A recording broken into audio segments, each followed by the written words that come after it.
Las cegueras del conocimiento, el error y la ilusión.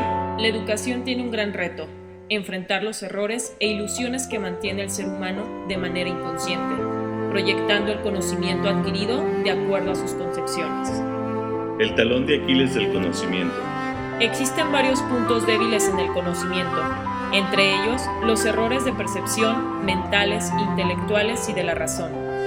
El pensamiento, el lenguaje y la visión, que son captados por los sentidos, influyen para que haya un error de percepción. Es subjetivo porque hay una proyección de nuestros deseos, miedos y perturbaciones mentales, reflejados al momento de transmitir la información y el comportamiento. A nivel neurocerebral, el 98% del funcionamiento del cerebro se refiere a las necesidades interiores como sueños, deseos, ideas, imágenes y fantasmas, y el 2% se representa al exterior. Es por ello que existen errores mentales. Otros factores que están implicados en este error son la mentira por medio del egocentrismo, la necesidad de autojustificación y proyectar sobre el otro la causa del mal. Y la memoria. Hay recuerdos que nos convienen, rechazamos los desagradables y deforma recuerdos por proyecciones o confusiones inconscientes. Los errores intelectuales son las teorías, doctrinas e ideologías, en las que existe resistencia ante la información y su integración son vulnerables de cualquier crítica. Y los errores de la razón. Busca la coherencia y la lógica entre las afirmaciones y los elementos empíricos para construir la racionalidad. Se cree racional porque constituye un sistema lógico perfecto. Está en constante autocrítica. Debe reconocer el lado del afecto, el amor y del arrepentimiento. Las cegueras paradigmáticas. Selecciona conceptos e ideas y determina operaciones lógicas para que los individuos actúen según los paradigmas. Es la zona invisible que existe entre el inconsciente, para que de manera consciente instaure relaciones primordiales y constituya axiomas, determina conceptos, impone discursos y teorías, genera la generación o regeneración, el imprinting y la normalización. El momento y el espacio donde nos tocó nacer se convierte en un factor determinante de lo que ha de formarnos en nuestros pensamientos y acciones. Nos vemos envueltos por la fuerza normalizadora del dogma y la prohibición del tabú. No es objeto de discusión, nos imprime el conformismo profundamente y nos lleva a ver todo lo que se nos dice como lo normal. Nos sitúa en un estado pasivo hacia la búsqueda de la verdad. Entonces, nuestra realidad, la que nos tocó vivir, se vuelve implacable contra esta. La analogía, posesión. Desde el nacimiento del hombre existe la analogía, que es la idea del poseer. Al paso del tiempo, son las mismas ideas de la sociedad en la que el humano se desarrolla, las que se convierten en las poseedoras, las que nos dirigen, las que pueden hacer que el individuo entregue la vida por ellas. Entonces, deben ser estas ideas las que promuevan la duda sobre las teorías existentes, para poder luchar contra los que lo necesiten. Así pues, se debe buscar el equilibrio entre las ideas, el humano y el poseer al otro. Lo inesperado. Lo inesperado nos sorprende porque estamos instalados en nuestras teorías e ideas, sin la estructura adecuada para acoger lo nuevo que brota sin cesar. No podemos predecir cómo llegará, pero debemos contar con que así será. Una vez llegado, hay que ser capaces de revisarlo, para no aceptarlo solo por ser nuevo, y así acogerlo verdaderamente. La incertidumbre del conocimiento. La incertidumbre del conocimiento es tener una duda sobre el conocimiento existente, y así generar la necesidad de conocimiento nuevo, el cual será reflexionando desde las condiciones cerebrales, culturales y teóricas de cada individuo. Así se generan verdaderas interrogantes que persigan la verdad misma, con la intención de humanizar el conocimiento y establecer una relación entre el eso como objeto de estudio y lo que sé a través del yo. dando como resultado una convivencia entre nuestras ideas y nuestros mitos. Los principios de un conocimiento pertinente. Edgar Morin, en este apartado, habla de la necesidad de promover un conocimiento capaz de abordar problemas globales y fundamentales. Lo importante de adquirir la unidad de los conocimientos, evitando la fragmentación, pues se requiere de vincular entre las partes y las totalidades. Se requiere desarrollar en los alumnos la capacidad de ubicar todas sus informaciones en un contexto y en un conjunto, y nosotros como docentes a enseñar los métodos que permitan aprender las relaciones mutuas y las influencias entre las partes y el todo en un mundo. La inteligencia general. Antinomia. La inteligencia general es considerada como la capacidad que tiene el individuo para tratar los problemas especiales y para poder potencializarla. Es necesario buscar la construcción del conocimiento gracias a la realidad en la que nos desenvolvemos y así transformar el conocimiento en la comprensión que tiene el ser humano del mundo y la realidad, en la que él existe, originando el aumento de su inteligencia general. La educación debe favorecer la aptitud natural de la mente para hacer y resolver preguntas esenciales y correlativamente estimular el empleo total de la inteligencia general. En la misión de promover la inteligencia general de los individuos, la educación del futuro debe utilizar los conocimientos existentes, superar los antiomas provocados por el progreso en los conocimientos especializados, a la vez que identificar la falsa racionalidad. Pero la inteligencia general tiene obstáculos a los cuales se le llama antinomias, y estas son los conflictos o contradicciones que tiene la inteligencia general contra el marco de las especializaciones disciplinarias, ya que la ciencia adopta este carácter de separación originando en la mente conflictos que la llevan a debilitarse. Las mentes formadas por las disciplinas pierden sus aptitudes naturales para contextualizar los saberes, tanto como para integrarlos en sus conjuntos naturales. Los problemas esenciales. La cultura científica y técnica disciplinaria desune y compartimenta los saberes, haciendo cada vez más difícil su contextualización. De ahí hay dos problemas esenciales. La reducción, porque el conocimiento de un todo lo reduce a partes. La falsa racionalidad. No se trata de apartar los conocimientos totales por sus fracciones, y el análisis separarlo de la síntesis. Lo importante es conjugarlos. Enseñar la condición humana. La educación del futuro deberá centrarse en la condición humana. Para ello, es importante reconocerse en su humanidad y diversidad cultural, es decir, situar al humano en el universo y a la vez separarlo de él. Conocer nuestra condición humana. Conocer nuestra condición humana es interrogar nuestro conocimiento o situación en el mundo. Saber quiénes somos, en dónde estamos, de dónde venimos. Los progresos que han tenido las ciencias como la ecología, la biología y el de la Tierra, junto a la cosmología, han modificado los conocimientos del universo, la Tierra, la vida y el hombre mismo. Sin embargo, estos aportes se encuentran desarticulados y el concepto de humano permanece fragmentado. Es imposible concebir la unidad compleja del humano de forma insular, solo por el cosmos que lo rodea, por la materia física del espíritu del cual estamos constituidos o por medio del pensamiento insular, el cual lo reduce solo a una unidad humana bioanatómica. Paradójicamente se ignora todo, mientras hay una progresión del conocimiento. Surgimos como organización viviente a partir de la explosión de un sol anterior. Nuestras moléculas aparecieron desde entonces.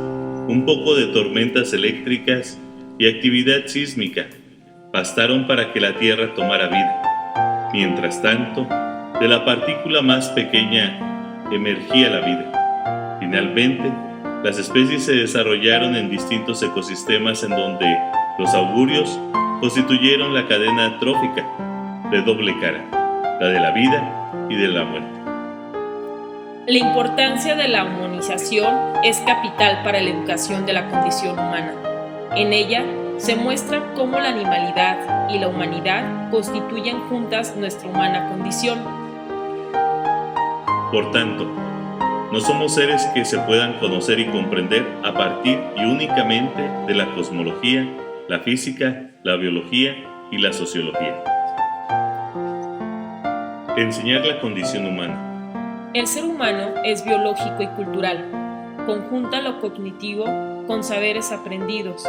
Es una unidad en dualidades, capaz de aprender, transmitir y conservar de su cultura para dar origen a normas y principios.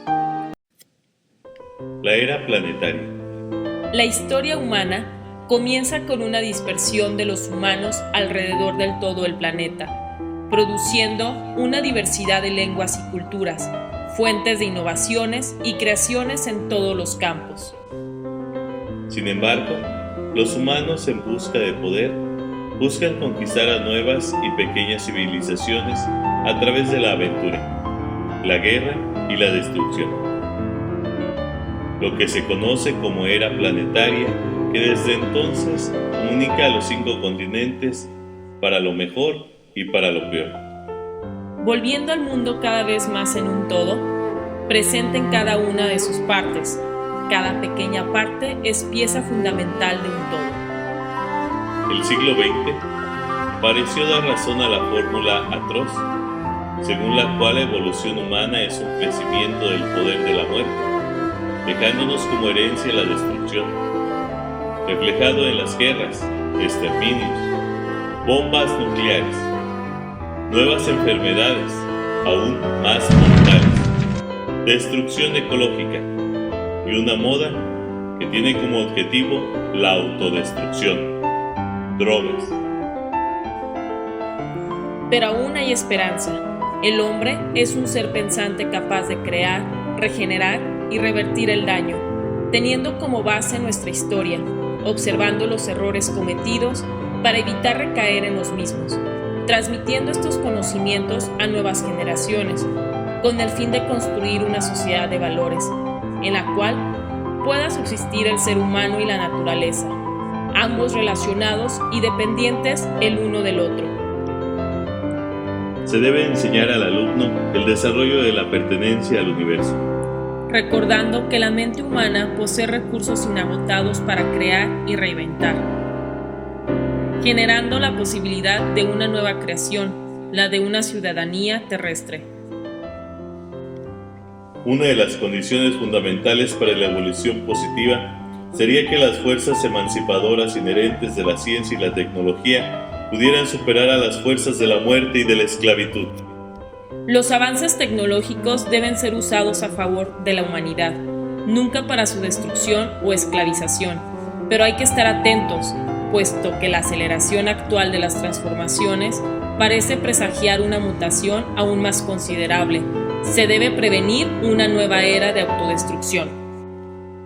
Debemos recordar que tenemos como humanidad una identidad genética, cerebral y afectiva en común. Vivimos los mismos problemas fundamentales de la vida y de la muerte, que nos unen en un mismo destino planetario. Debido a que pertenecemos al mismo planeta, biosfera, y tenemos cierta afinidad en común, es necesario transformarnos en una verdadera humanidad, ligando de una manera concreta nuestras patrias familiares, regionales y nacionales. Aprender a estar ahí, es decir, aprender a vivir, a compartir, a comunicarse, a comulgar y tomar conciencia antropológica de una diversidad, ecología al convivir en la tierra, cívica donde exista solidaridad y espiritual, para criticarnos de una manera correcta. Enfrentar las incertidumbres. ¿Quién hubiera pensado en la primavera de 1914 que un atentado cometido en Sarajevo desencadenaría una guerra mundial que duraría 4 años y que provocaría millones de víctimas? ¿Quién hubiera pensado en 1930 que Hitler llegaría legalmente al poder en 1933? Nadie puede responder a estas preguntas de momento y tal vez permanezca en su respuesta aún en el siglo XXI. Como decía Patoka, el devenir es ahora cuestionado y lo será para siempre. El futuro se llama incertidumbre. No existen solamente las innovaciones y las creaciones, también existen las destrucciones. Estas pueden traer nuevos desarrollos, así como la de la técnica, la industria y el capitalismo, que han arrastrado la destrucción de las civilizaciones tradicionales. La historia es un complejo de orden, de desorden y de organización. Tiene siempre dos caras opuestas: civilización y barbarie, creación y destrucción, génesis y muerte. Hemos aprendido a finales del siglo XX que hay que sustituir la visión de un universo que obedece a un orden impecable por una visión donde el universo sea el juego, y lo que está en juego es una dialógica, relación antagónica, competente y complementaria entre el orden, el desorden y la organización. Una nueva conciencia empieza a surgir. El hombre, enfrentando a las incertidumbres por todos lados, es arrastrado hacia una nueva aventura. Hay que aprender a enfrentar la incertidumbre, puesto que vivimos una época cambiante donde los valores son ambivalentes. Es por eso que la educación del futuro debe volver sobre las incertidumbres ligadas al conocimiento, ya que existen. Un principio de incertidumbre cerebro-mental que se deriva del proceso de traducción, reconstrucción propio a todo conocimiento. Un principio de incertidumbre lógica, como decía Pascal muy claramente, ni la contradicción es señal de falsedad, ni la no contradicción es señal de verdad. Un principio de incertidumbre racional, ya que la racionalidad, si no mantiene su vigilancia autocrítica, cae en la racionalización. Un principio de incertidumbre psicológica. No existe la posibilidad de ser totalmente consciente de lo que pasa en la máquina de nuestra mente, la cual siempre conserva algo fundamentalmente inconsciente. La humanidad reconoce tres tipos de incertidumbre, las cuales son: la incertidumbre de lo real. La realidad no es evidentemente legible. Las ideas y teorías no reflejan, sino que traducen la realidad, a la cual pueden traducir de manera errónea. Nuestra realidad no es otra que nuestra idea de la realidad. La incertidumbre del conocimiento. El conocimiento es una aventura incierta que conlleva en sí mismo y permanentemente el riesgo de ilusión y de error. No sabemos si lo que conocemos es real o irreal. La incertidumbre y la ecología de la acción es hacer lo que nosotros creemos que es correcto, tomando en cuenta nuestra esencia y entorno. A menudo, la acción se nos devuelve como un boomerang, lo que nos obliga a seguirla, intentar corregirla y en ocasiones a destruirla. El principio de incertidumbre proviene de la noble necesidad del riesgo y de la precaución. Para cualquier acción que se emprenda en un medio incierto, hay contradicción entre el principio de riesgo y el principio de precaución, siendo ambos necesarios para poder ligarlos a pesar de su oposición. Los medios dominantes empleados para un fin liberador pueden no solamente contaminar este fin, sino también autofinalizarse. Toda acción escapa a la voluntad de su autor cuando entra en el juego de las interretroacciones del medio donde interviene. Tal es el principio propio de la ecología de la acción. La acción arriesga el fracaso, desviación y perversión de su sentido inicial o puede volverse contra sus indicadores. La acción puede tener tres tipos de consecuencias insospechables: el efecto perverso, que es el efecto nefasto e inesperado, y es más importante que el efecto benéfico esperado.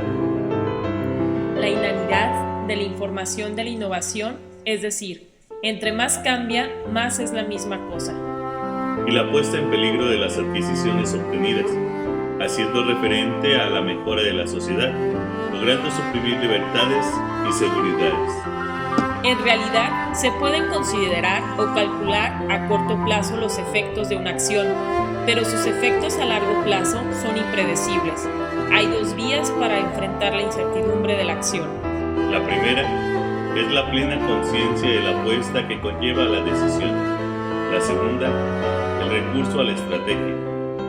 El pensamiento debe encaminarse para afrontar la incertidumbre. Todo aquello que implica oportunidad implica riesgo, y el pensamiento debe diferenciar las oportunidades de los riesgos, así como los riesgos de las oportunidades. Enseñar la comprensión.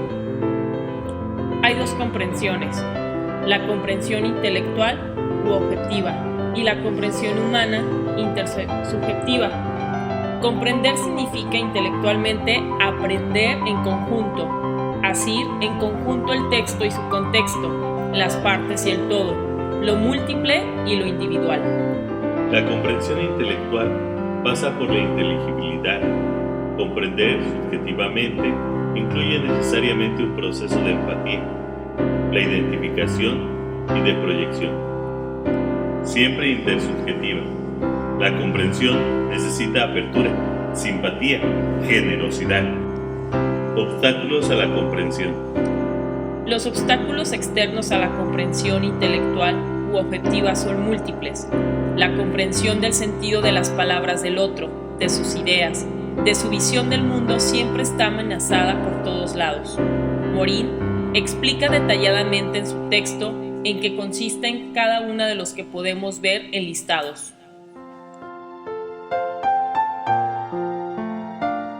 La ética de la comprensión.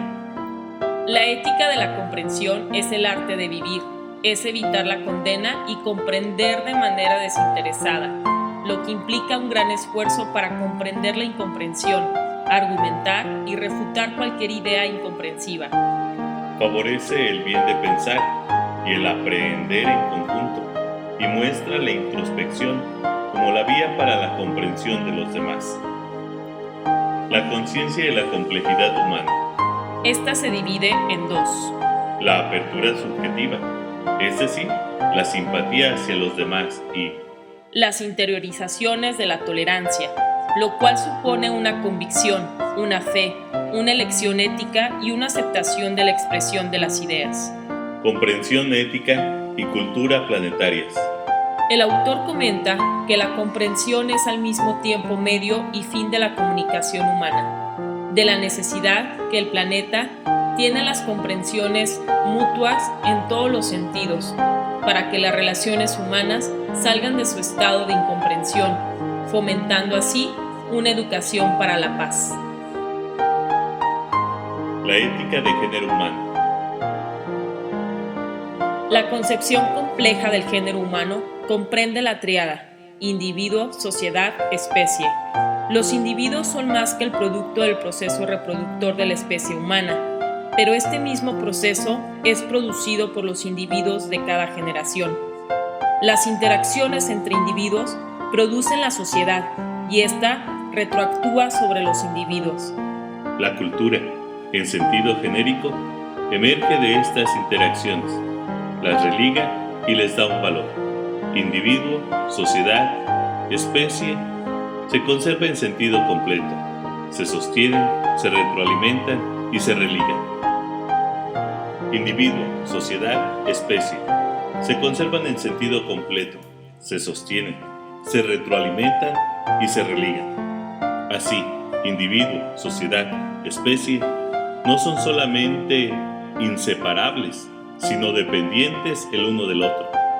No se puede absolutizar a ninguno y hacer de uno solo el fin supremo de la tríada. Esta es en sí misma la manera rotativa de su fin propio. Estos elementos no se podrían comprender de manera separada. Toda concepción del género humano significa desarrollo conjunto de las autonomías individuales, de las participaciones comunitarias y del sentido de pertenencia a la especie humana. En medio de esta tríada compleja emerge la conciencia, una ética propiamente humana, es decir, una antropoética, que debe considerarse como una ética cíclica de los tres términos individuo, sociedad, especie, donde surge nuestra conciencia y nuestro espíritu propiamente humano. Esa es la base de enseñar la ética venidera. La antropoética conlleva la esperanza de lograr la humanidad como conciencia y la ciudadanía planetaria.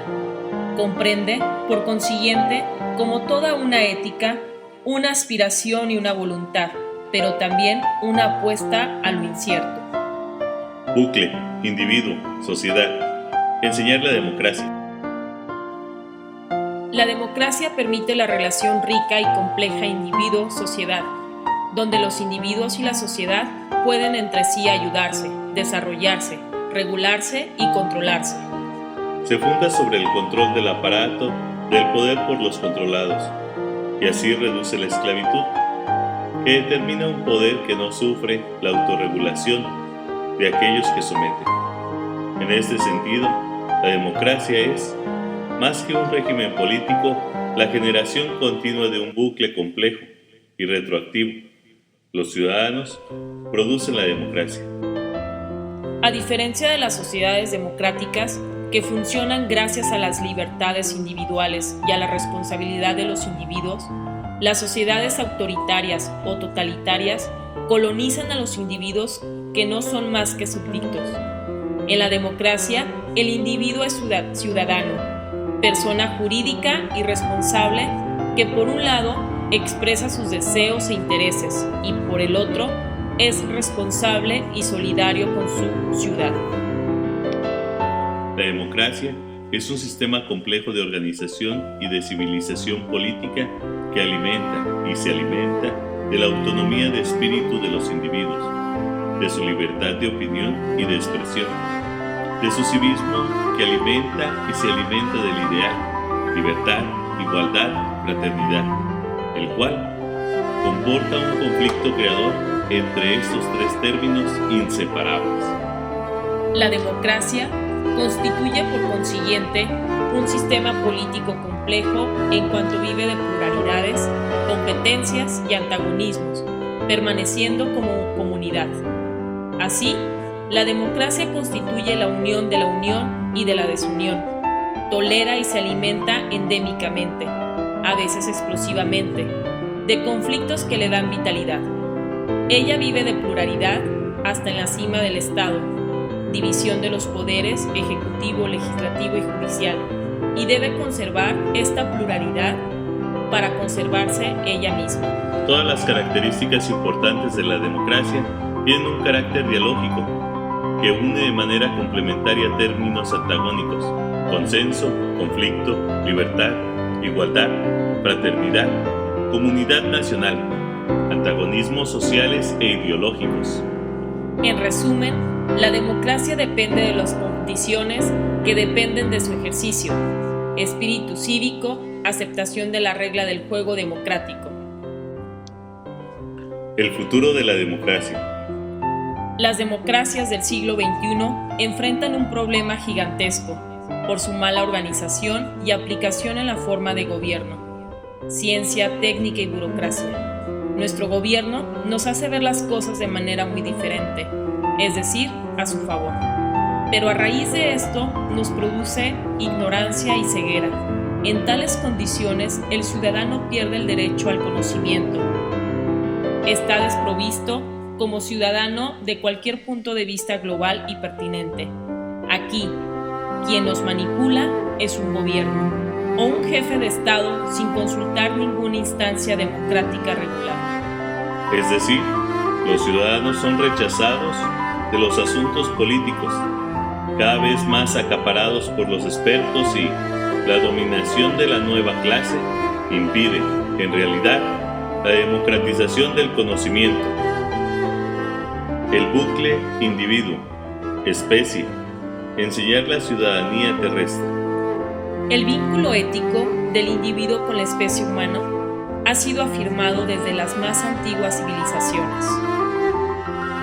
Fue el autor latino Terence quien en el siglo II, antes de la era cristiana, enseñaba esta frase: soy humano, nada de lo que es humano me es extraño. Esta antropoética ha sido cubierta, oscurecida, minimizada por las éticas diversas y cerradas, pero aún se conserva en las grandes religiones universalistas. decía que la finitud geográfica de nuestra tierra impone a sus habitantes a un principio de hospitalidad universal. A partir del siglo XX, la comunidad terrestre nos impone de manera vital la solidaridad. La humanidad como destino planetario. La comunidad de destino planetario permite asumir y cumplir esta parte de la antropoética, que concierne a la relación entre el individuo singular y la especie humana como